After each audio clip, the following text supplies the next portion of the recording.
ഇത് ഇന്നലെ വൈകുന്നേരമായപ്പോൾ നമ്മളൊരു സിനിമയ്ക്ക് പോവാണ് കേട്ടോ. സർവ്വമായ നല്ല പടമാണെന്ന് കുറേ പേര് പറഞ്ഞപ്പോൾ വിചാരിച്ചു ഒന്ന് പോയി കാണാമെന്ന്. അങ്ങനെ ദേ കാണാനായിട്ട് പോവാണേ. അങ്ങനെ ഞങ്ങളൊക്കെ യാത്ര ചെയ്തിട്ട് പാറമോൾക്ക് ഈ ഡ്രസ്സ് ഇട്ട് കൊടുത്തു. പാറമോൾ ഇത്തിരി തടിച്ചുകൊണ്ട് തന്നെ അവൾ പറഞ്ഞു ഇത് എനിക്ക് കംഫർട്ട് അല്ല അമ്മേന്ന്. അങ്ങനെ പിന്നെ മാറി ദേ പാറുവിൻ്റെ സ്ഥിരം ഡ്രസ്സ് കറുപ്പ് ഈ ബ്ലാക്ക് കേട്ടോ. ഇത് അവൾക്ക് ഭയങ്കര ഇഷ്ടമാണ് കേട്ടോ, ഇടാനും ഭയങ്കര കംഫർട്ടാണ്, അതുകൊണ്ടായിരിക്കും. എന്തായാലും അവളുടെ ഇഷ്ടമല്ല, അത് ഇട്ട് കൊടുത്തു. അമ്മ ദേ കുറേ നേരം യാത്രയായി ഇരിക്കണേ. അങ്ങനെ ഞങ്ങൾ 3 പേര് യാത്രയായി. പിന്നെ ഓട്ടോയ്ക്ക് വേണ്ടി വെയിറ്റിംഗ് ആണ്, കാരണം കടയിലേക്ക് പോകണം കേട്ടോ. കടയിൽ ശ്രീജേട്ടൻ അച്ചുമോനും ഉണ്ട്. അവിടെ എത്തി കടയൊക്കെ അടച്ചിട്ട് വേണം നമുക്ക് പോകാനായിട്ട്. അങ്ങനെ കടയിലെത്തി അവിടെ നിന്ന് കടയൊക്കെ അടച്ച് പിന്നെ ഞങ്ങൾ എല്ലാവരും കൂടി പോവാണ് കേട്ടോ.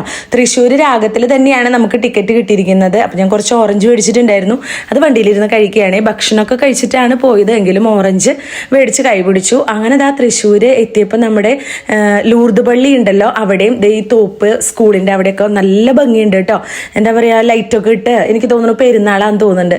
ഞാൻ പഠിച്ചത് തൃശ്ശൂർ സെൻറ്റ് ക്ലേസ് സ്കൂളിലാണ് കേട്ടോ. അപ്പം ഞങ്ങൾ എങ്ങനെയാണെന്നറിയോ, ഈ ലൂർദ് പള്ളിയുടെ മുമ്പിലാണ് ബസ് ഇറങ്ങുക, എന്നിട്ട് ഇതിലേ അങ്ങനെ നടക്കും. കുറേ വർഷങ്ങൾ അങ്ങനെ തന്നെയായിരുന്നു കേട്ടോ. അതുകൊണ്ട് ഈ സ്ഥലമൊക്കെ നമുക്ക് ഭയങ്കര എന്താ പറയുക, മറക്കാൻ പറ്റില്ല കേട്ടോ. എന്തായാലും നല്ല ഭംഗിയുണ്ട് കാണാനായിട്ട്. അങ്ങനെ അവിടെ നിന്നൊക്കെ പോയി നമ്മൾ രാഗത്തിലെത്തി ഗൈസ്. അവിടെയും നല്ല രസമുണ്ടല്ലോ. അങ്ങനെ രാഗത്തിലെത്തിയിട്ട് അച്ചുമ്മൻ പറയാണ് 9:15 സിനിമ തുടങ്ങുന്നത് കേട്ടോ. അപ്പോഴേക്കും അച്ചുമ്മൻ പറഞ്ഞു അമ്മ 9:15 ഓടി വായോ. അപ്പോൾ ഞാൻ പറഞ്ഞു പേടിക്കേണ്ട, പരസ്യമൊക്കെ ഉണ്ടാവും അച്ചുമോനേന്ന്.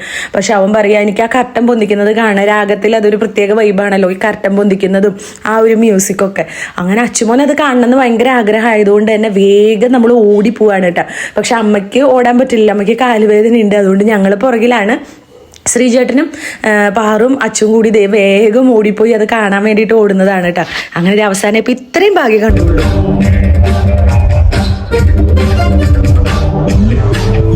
വെക്കേഷനായിട്ട് നമുക്ക് എങ്ങോട്ടും പോകാൻ പറ്റില്ല കേട്ടോ, കടയൊക്കെ ഉള്ളതുകൊണ്ട്. അതാണ് ഈ കട അടച്ചിട്ട് സിനിമയ്ക്ക് വരുന്നത്, അല്ലാതെ പിന്നെ എങ്ങോട്ട് പോകാൻ. അങ്ങനെ കുറച്ച് ഭാഗം അത് കണ്ടതിന്റെ സമാധാനത്തിൽ അച്ചുമോനെ ഇങ്ങനെ ഇരിക്കുകയാണ്. അപ്പോഴേക്കും എനിക്ക് തണുത്തു തുടങ്ങി ഗൈസ്. പിന്നെ ശ്രീജേട്ടൻ ചോദിക്കുക ഇത് എവിടുന്ന് ഈ പുതപ്പൊന്നും, ഇതൊക്കെ ഞാൻ ബാഗിൽ വെച്ച് വന്നിട്ടുണ്ടായിരുന്നു.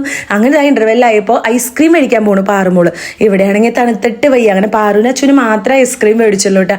ബാക്കി ഞങ്ങൾ 3 പേര് പോപ്കോൺ മേടിച്ചു. ബാക്കി അവിടെ കടികളിൽ മധുരമുള്ള കടികൾ മാത്രമേ ഉണ്ടായിരുന്നുള്ളൂ, ബാക്കി ഒന്നും ഉണ്ടായിരുന്നില്ല കേട്ടോ. ആ ഒരു വിഷമത്തിൽ പോപ്കോൺ മാത്രം വാങ്ങിച്ച് ഞങ്ങൾ അങ്ങോട്ട് പോകുന്നു. പിന്നെ പോപ്കോണൊക്കെ കണ്ടിരുന്നു, പടം കണ്ടു കേട്ടോ. പടം പറയാതിരിക്കാൻ പറ്റില്ല, നല്ലൊരു കോമഡി പടമായിരുന്നു. എന്താ പറയുക, നമുക്ക് കണ്ടിരിക്കാം. അപ്പോൾ ഒരു എന്താ പറയുക, ബബ്ബ കാണാൻ പോയപ്പോൾ നമുക്ക് ഭയങ്കര വിഷമമായിരുന്നു. ഓരോരുത്തരുടെ അഭിപ്രായമാണ്, പക്ഷെ ഇതെനിക്ക് പേഴ്സണലി ഇഷ്ടമായിട്ടാ. അങ്ങനെ അതൊക്കെ കഴിഞ്ഞ് പാറുവിന് വാഷ്റൂമിൽ പോകണമെന്ന് പറഞ്ഞിട്ട് അവിടെയൊക്കെ കൊണ്ടുപോയി വന്ന് ഞങ്ങൾ പോകുന്നു കേട്ടോ. പടം അടിപൊളി. ബാക്കി പോപ്കോൺ എന്ത് ചെയ്യുന്നുള്ളതാണ് എൻ്റെ വിഷമം. അവിടെ വന്നിരിക്കുന്ന ബാക്കി പോപ്കോൺ എന്ത് ചെയ്യും എന്നാണ് കേട്ടോ ഞാൻ ചോദിക്കുന്നത്.